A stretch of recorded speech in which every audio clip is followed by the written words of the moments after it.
Welcome to UA Live. I'm Elizabeth Goff. And I'm Caroline Hackett. Coming up in the show, we look at the school musical, park safety, and a lack of motivation among students. The district operations team secured tents at the end of March to enable students outside fresh air during the school day. The two locations for the tented spaces are located outside the main doors on Ridgeview Road and the doors leading to Mount Holyoke Road. From the auditorium lobby, tables and chairs are situated to meet COVID safety guidelines. These tents will be used for lunch, student meetings, and possibly classes. Upper Arlington High School class officers toured the new school on Thursday, March 25th. If you would like to check out recent pictures of the new building, go to the 2023 class officers Instagram at UAHS 2023, where they posted photos of the gym, LC, gender-neutral bathrooms, and other impressive features of the building. As new school buildings are being built and completed, the old buildings are being prepared to be torn down. Some students wanted to relive memories made at those schools. Sophia Sweistal takes a look. Many changes have been going on in Upper Arlington, especially major construction on the schools.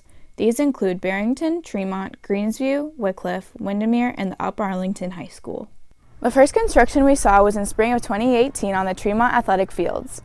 They built a baseball, softball, and turf field to help athletes transition into their sport while the other athletic fields were being torn down on the Upper Arlington High School campus. With new buildings coming up and the old coming down, it's exciting to see these new changes, but there's an emotional side to see the old buildings being torn down. I asked some former students of the elementary schools to express how they feel about their old school being torn down. I'm very sad that Windermere's getting torn down. I mean, there's just a lot of old memories connected to that building. I am very sad that Windermere is being torn down because it brought a lot of memories from my childhood. It's just kind of sad because it's like all these memories are literally going to be torn down, so it's like you can't just walk through and like be like, oh my gosh, that's where I would sit at lunch, and oh my gosh, like that's where this happened and that's where that happened. The only school that has been officially torn down is Windermere. I decided to meet up with former Windermere students to get their reactions of the old building no longer there. Whoa, they're already like doing stuff. Whoa, there's like the plants still. Yeah. Is it 2 stories? Wasn't Windermere like 1 story? Yeah, and then on the very end there was 2 stories. They were also excited when they saw the bricks that used to line the entrance to the building. They continued to talk about many memories and events that took place. I then asked students what they wanted to do to remember these schools. I think for a more like practical thing we could do is Windermere has these like pillars up at the front, like all around it, that have like a bunch of tiles that were created by other students over the years, and I think it'd be really fun to carry that tradition on. It's like keep on with the traditions that the schools have, like especially like the artwork and kind of stuff. I remember the graduating classes at Wycliffe would always do like an art project, and that was always really fun. This has been Sophia Sweistal reporting for the WARL. Thanks, Sophia. Although it's sad for some community members to see the old buildings coming down, it's exciting to see these new changes taking place in UA. The state of Ohio's end-of-course exams begin Tuesday, April 6th and will take place twice a week during the first 3 weeks of April. The classes of 2021 and 2022 will still follow the 18-point requirement for graduation set forth by the Ohio Department of Education. Students can find their pre-registered exam information in an email sent out by Mr. Jordan. Students must bring their fully charged updated iPads and either headphones or earbuds if they wish to use the text-to-speech feature. This year's musical, Something Rotten, held both in-person and virtual viewing from March 24th through the 27th. Claire Shetler looks at how the cast prepared for the show differently than in years past. Most will know that the High School Musical is a big deal to both the community and to those who participate in it every year. Although there have been some setbacks due to the coronavirus pandemic, the students and teachers working on it still found a way to bring this year's show of Something Rotten to life. 3 students who are in the musical talk about what to expect and the differences due to COVID. I'm Nigel Bottom, so I'm the younger brother. I'm in ensemble and I'm a Puritan soloist and a chef. I am a featured dancer in the ensemble. So the musical is about 2 brothers trying to write the very first musical, and it's set in the Renaissance era, and they're trying to compete with William Shakespeare. There have been a lot of things that have changed this year. I'd say the biggest one is we're not actually singing during the recordings. About a month ago, at the beginning of February, we recorded all of the vocals, and so we're dancing and acting on top of the recorded track. That's pretty much the biggest thing. We've mostly just been social distancing during rehearsal, and a lot of people have been quarantining up to the show so that we don't risk getting sick before the show.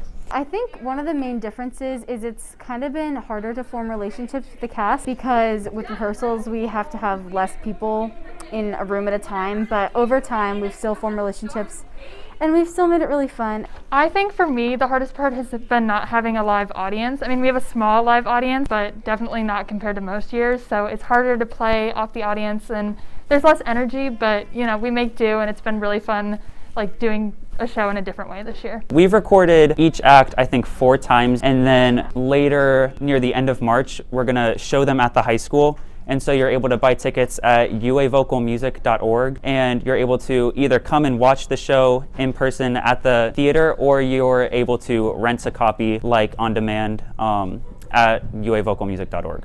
Even though I'm not in it, my favorite song is definitely a musical.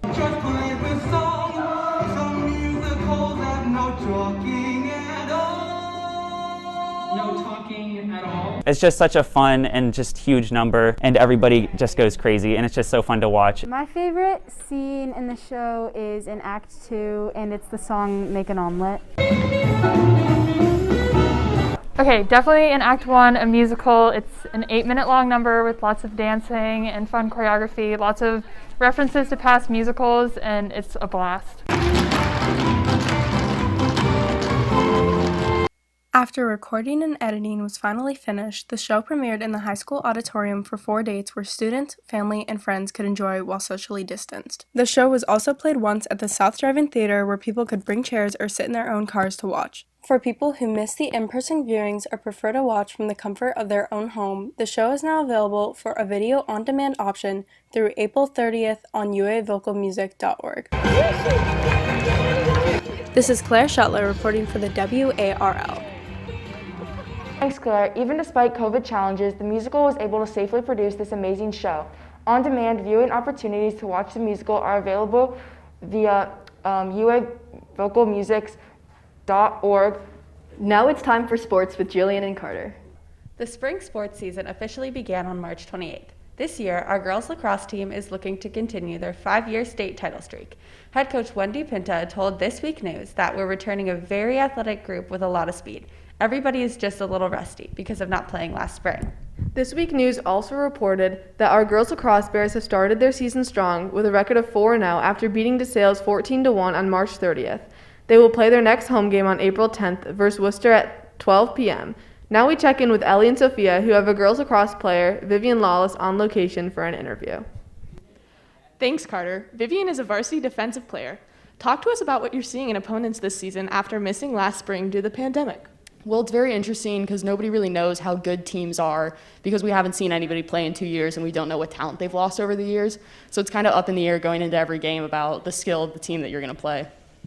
And how has the lacrosse team approached team bonding this year? So we haven't experienced any team bonding yet, kind of trying to follow those COVID guidelines, but we have it scheduled next week so that then we can keep that team chemistry going throughout the season and really bring like a family atmosphere to our team. When you pass by the Marv, people can often see a dog on the field during practice. What's the dog's name and what role does he play on the team? So the dog is Oliver, and he's actually a service dog to one of our coaches, and along with helping her out during practice and throughout her life, he brings a lot of entertainment to our practices and helps retrieve balls and stuff like that. With the success of the girls' lacrosse team in the past, do you smell another state championship coming this year? Well, you know, I think the goal every year is to bring home the hardware and bring back that state champion title back to Upper Arlington year after year and just continue the legacy that the girls team at Upper Arlington has brought. So I think the goal every year is to get to that game and to bring it home. We'll keep you posted on the Lax Bears throughout the season. Now back to Jillian and Carter. Upper Arlington boys lacrosse has also started off their 2021 season strong after their season was canceled last year due to COVID. They are currently 4-0 after playing 4 home games. Their next game is home on Saturday, April 10th versus Mason. Athletes looking to stay healthy and anyone else looking for a new spot to get nutritional food should check out the UA Nutrition at the Tremont Center. On December 18th of 2020, UA Nutrition, a healthy tea and shake bar, opened in Tremont Center. I interviewed owner Marissa Jones to see what her goal was when opening the club. So my goal was to provide some healthy nutrition to the community, nothing that's full of sugar, fats, carbs, something that tastes delicious like dessert, but also super healthy and enjoyable. With that in mind, she offers waffles in a variety of different shake flavors. Regular customer Ella Cullen describes why she loves UA Nutrition. I love UA Nutrition because the owner, Marissa, is super nice, so I always feel welcome when I come in, and everything here is delicious and healthy. Not only does UA Nutrition offer delicious shakes and waffles, they offer a cute area for you to sit while enjoying your shake with friends. Marissa explains how COVID has affected opening the club. COVID actually did not hinder anything as far as opening the business. It actually helped progress the process with my contractors in the city. So we were very fortunate to be able to progress along with no problems. To gain insight on what it's like to be at the club and all of their different shake flavors, you can check out their Instagram and TikTok. Come enjoy the vibes, guys. It's super happy here, super upbeat. You can literally be yourself, get some great energy, get some great meal replacement shakes, and come visit. This has been Elizabeth Goth reporting from the WARL. It's great to see a new business that fuels athletes. It's been 2 years since the UA track team has not held a meet at the Marv Moorhead Stadium. In 2 years, first due to construction in 2019, then the coronavirus in 2020. The team's first home meet was on Monday, March 29th, and they broke in the new track with a win. Both the girls and boys team went against Worthington Kilbourne, with the boys also competing against St. Charles. Due to the continued construction on our campus, boys tennis is playing all matches away this spring. The team had their first match on March 31st against Bexley, where they won. Now let's toss it to Patrick and Kira with community news. Thanks, Jillian and Carter. The AMC Movie Theater on Lenox has been closed for over a year now due to COVID-19. It's finally planning to reopen soon, but will no longer be an AMC Movie Theater and has new management taking over. Phoenix Theaters Entertainment has announced that it is planning to taking over the location for several years. A branch of Ohio State Bank is in the process of converting the old toy store, Oh No, the Knowing Place, into a functioning bank on the corner of Lane Avenue and Northwest Boulevard. This would be the third bank on the four corners of Lane and Northwest, joining Heartland Bank and Fifth Third Bank. Sheetz, a restaurant, convenience store, and gas station, is set to start construction later this year. This new build is located on southeast corner of Grandview Avenue and Dublin Road. Building plans are still being finalized to ensure this building process can run as smoothly as possible. The grand opening has not yet been released, but the construction team is hoping for late 2021 or early 2022. Now let's take a look at how Upper Arlington parks are staying safe during the pandemic. In mid-March, Upper Arlington made the decision to close all playground and park facilities. The decision was made when the state of Ohio mandated all park facilities to close. As allowed, UA has been reopening playgrounds and park facilities when they feel safe. UA City Council President Kip Greenhill expressed why he thinks it's so important for parks to reopen. But it's really important for us to get people out into our parks. It's healthy for them, especially when people have been so isolated. We wanted to do everything we could to make our parks accessible. Various safety recommendations have been posted on drinking fountains, both men's and women's bathroom doors, entering and exiting the park on bulletin boards, outside of the tennis courts, at Burbank Fields and at Thompson Park baseball fields, on shelter house doors, on the back of field hockey goals, and on playgrounds. Jeff Anderson, Planning Development Manager, suggested, pay attention to the signage that we're putting up in the park. We're trying to provide the best guidance that's available from the state, communicate that as effectively as we can. You'll definitely notice when you're out in the parks a lot more signs, guidance, advice than you may be typically used to seeing. Currently, most UA parks are open to the public and recommended to get outside and play when you feel safe. Mr. Anderson and Mr. Greenhill recommended to wash your hands when you get home. If you want to get out in the UA community, the UA Farmers Market happens every Wednesday from 4 to 7 in the Tremont Pool parking lot. There are also organized events at the parks for families interested. If you are interested in partaking in these community activities, you can go to UA Parks Rep website and you will find all upcoming events in the community. This has been Elizabeth Goth reporting from the WARL. Thanks, Elizabeth. It's great to know everyone is staying safe, even here at our local parks. Instead of their normal communal egg hunt on Saturday, March 27th, the Upper Arlington Civics Association allowed parents to sign up to have the Easter Bunny sent to their house to leave eggs and visit with the families. 200 households were egged and 5 received a golden egg, which could be redeemed for a special prize basket from Anthony Thomas. The city of Upper Arlington is providing a summer day camp this summer for children ages 6 to 12, with 10 and 8-week-long camp dates starting June 7th. There have been many precautions taken to ensure the campers are safe this year. Now let's toss it to Bella and Alana with lifestyle. Thanks, Patrick and Kira. As spring begins, many students are starting to look for summer jobs. There are many places around the community that are currently hiring. Upper Arlington is looking for summer camp leaders. If you are interested in becoming a UA camp leader, go to the City of Upper Arlington's website. Now let's take a look at how an Upper Arlington student is doing extraordinary work to help others using dance. Sophia Seck, an incredible 16-year-old student, has worked extremely hard to use her numerous talents and achieve so much at such an early age. Technically enrolled as a senior at Upper Arlington High School, Sophia takes classes at OSU and is currently on somewhat of a gap semester because the pandemic halted her educational traveling plans. I was supposed to be in Rabat, Morocco right now with the NISLE scholarship from the U.S. Department of State.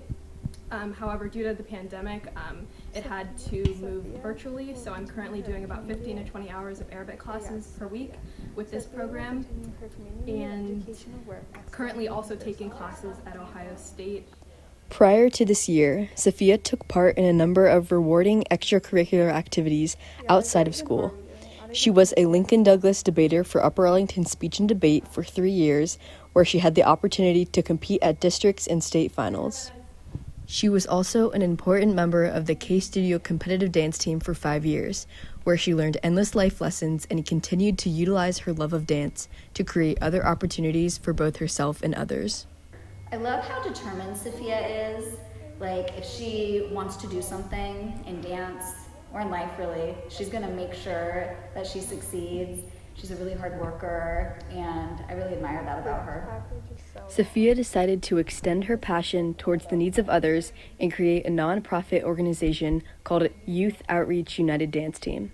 Basically what we do is provide weekly dance classes to underprivileged youth in Central Ohio, and we mainly focus on improving self-esteem and building mental health in these populations. I mainly wanted to start this dance team because I'm very interested in the intersection of science and education when it comes to mental health. I think that oftentimes students' mental health is overlooked in our education system, especially when they have extenuating circumstances at home, like many of the children we teach do have. So I wanted to provide a safe place for people to express their emotions, etc. And dance was that place for me for a long time, and I wanted to do the same for these children. We actually held a recital here last spring where we brought all of our students from Boys and Girls Club and the Homeless Families Foundation to the auditorium in order to host a dance recital. The members of the dance team, along with both groups of students, prepared choreographed numbers for weeks and performed them on the high school stage in front of a large audience. It was definitely a lot of work while she was also still doing a billion other things, but she just never got frustrated with us. And when things went wrong, she figured everything out and made quick solutions while still just putting the kids first. Sophia continued to use her interest in science associated with mental health and education and started a research internship at the Center for Biobehavioral Health at Nationwide Children's Hospital. This internship has been a pivotal experience during my high school career because it really narrowed down what I want to focus on in, as far as my career and academic endeavors. And I actually pursued an independent project myself starting last year, and I submitted for publication just last week. So it's been a very influential experience, and I'm very grateful for it. Specifically invested in education reform, Sophia in undergrad next year hopes to major in cognitive science and artificial intelligence, later pursuing a MD PhD. Aside from her major successes in all of her projects, Sophia is described by her peers as one of the coolest, humorous, and kindest people you will ever meet. Sophia continues to serve as a role model to others around her for her constant drive, passion, and honesty. This is Caroline Hackett reporting for the WARL. Sophia will continue her community and educational work at Stanford University this fall 2021. After closing for a year due to COVID, the Coastline Museum has announced that it will reopen on June 3rd. It will be open from 10 a.m. to 5 p.m. on Thursdays through Sundays. Tickets must be purchased in advance online, and masks must be worn at all times by anyone over the age of 5. The Pfizer vaccine stays highly protective against COVID-19. On April 1st, Business Insider states the updated results showed the 2-dose shot is holding up 6 months after the second dose. The shot is shown to be 95% effective at protecting severe COVID-19. Plans are in the works to place vaccine clinics throughout Franklin County, aiming to reach all high schools nationwide. Nationwide Children's Hospital is working with state and local health officials as well as superintendents to determine where to hold pop-up clinics. They are looking at gyms and other large spaces near schools and are working out transportation to get kids to the closest clinic to them. Now let's take a look at a community member's battle with cancer. How did I find out? So I had a routine mammogram in February, and they saw something that they didn't like. My parents told me on a Tuesday night in late February that she got some test results back and they weren't good. And then you go in for a biopsy, and after the biopsy then you get a phone call and they say to you that unfortunately you have cancer. And that she got diagnosed with stage 2 breast cancer. Well, I was at Claire's with our friend Audrey, and then KK FaceTimed us and told us. We were all just really confused because it was unexpected and kind of scared, obviously. My mom is the strongest person that I know, so I wasn't too worried, but when you hear the word cancer, the worst things go through your mind. I think I knew deep down that she was going to be okay. We knew she was going to be fine, but it was still scary.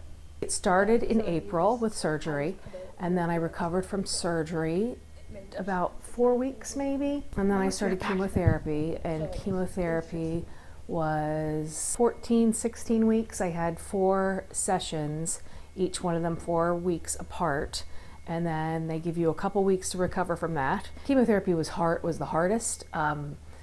You just don't feel like yourself, and you feel sick, and not sick necessarily, you just don't feel like yourself. You don't have a lot of energy. Most of the pictures were taken from my bed or in my pajamas. You just realize how tired you are. So then after that chemotherapy, then I had radiation, and that was every day, Monday through Friday, for 6 weeks.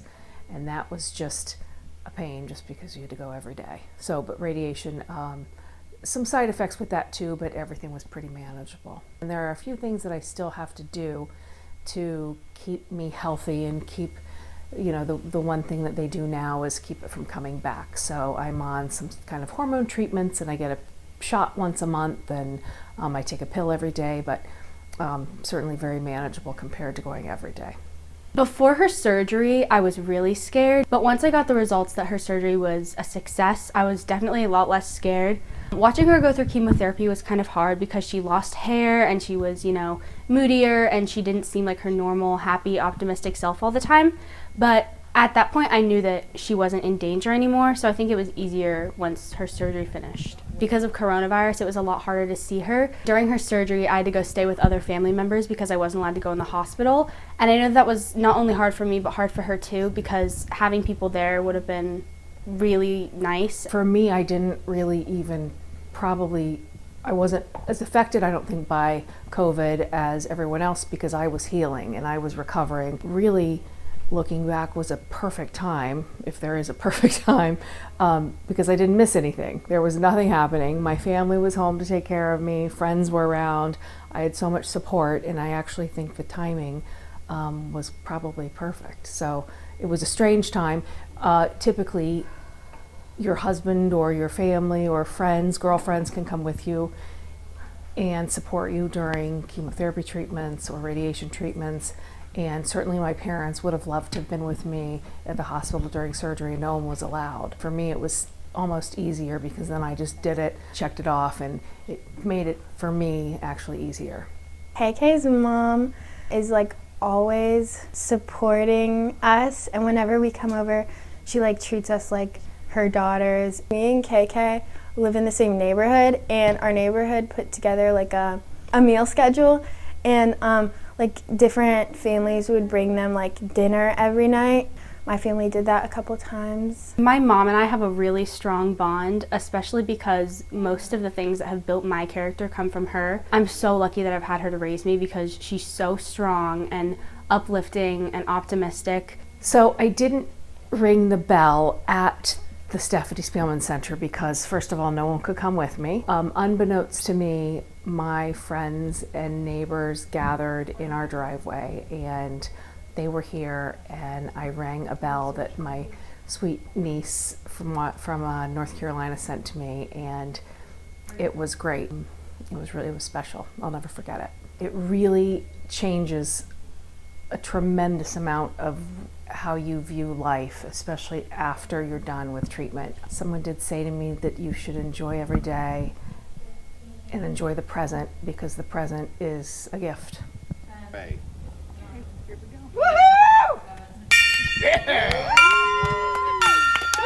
This has been Claire Shuttler reporting for the WARL. Wow, what an incredible story. To learn more about breast cancer and how you can help, visit the Breast Cancer Research Foundation website at bcrf.org. Now let's reel back to Maine with Elizabeth and Caroline. The Upper Arlington School District won't be pursuing any new operating levies until 2022. The school district chose not to pursue the fall levy due to the ongoing COVID-19 pandemic. As recently as mid-December, Superintendent Paul Imhoff identified a November 2021 levy as a priority of the district. The last operating levy for UA schools was passed in November of 2017. This year, students have struggled with motivation in school due to the changes with the schedule. Ava interviews seniors about the senioritis they have been experiencing and other students and teachers about their lack of motivation this school year.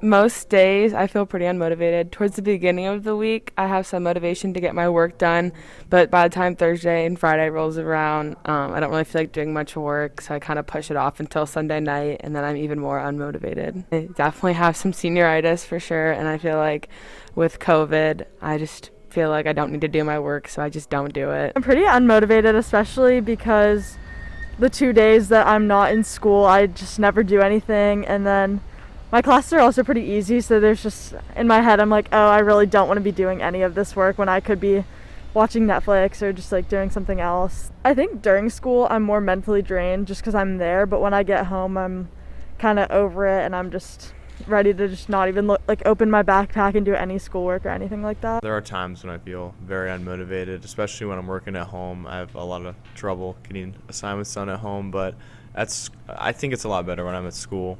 This is new to me as my first year. I wasn't expecting this, and it's hard to do work at home when I'm not in school for only 2 days. It's kind of a struggle to do homework at home. I'd say that it's true that I feel more motivated when I see my students, so it has helped seeing my students to get me more motivated.